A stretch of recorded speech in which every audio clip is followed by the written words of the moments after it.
Hello বন্ধুরা, হিরোর প্রত্যেকটি বাইকে কিন্তু রয়েছে i3s। তো i3s এর কাজটা কি আজকে আপনাদের জানানোর চেষ্টা করব। তো আপনি যখন বাইকটি রাস্তায় চালাবেন, জ্যাম পরে আপনি যদি বাইকটি স্টার্টে রাখেন তাহলে কিন্তু ফুয়েল অপচয় হবে। আপনি যদি বাইকটি বন্ধ করে পরে সেলফ অথবা কিক দেন তাহলেও কিন্তু আপনার ফুয়েল অপচয় হবে। আপনি যখন রাস্তায় বাইক চালাচ্ছেন, রাস্তায় জ্যাম পড়ছে, তখন আপনি i3s এর সুইচটা অনে রেখে চালাবেন। আপনি যখন আপনি রোডে চালাচ্ছেন, জ্যাম পড়ছে, তখন আপনি ক্লাচটা ধরে বাইকটা নিউট্রাল করে দেবেন। 5 সেকেন্ডের মধ্যে আপনার বাইকটা অফ হয়ে যাবে।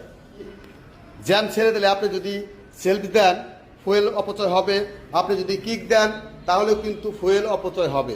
এই দুইটি না দিয়ে আপনি ক্লাচটা ধরে চাপ দেবেন তাহলে কিন্তু বাইকটি স্টার্ট হয়ে যাবে। এরপরে আপনি গিয়ার দিয়ে চলে যেতে পারবেন। এই হচ্ছে i3s এর কাজ। এতে কিন্তু অনেক ফুয়েল আপনার সাশ্রয় হবে।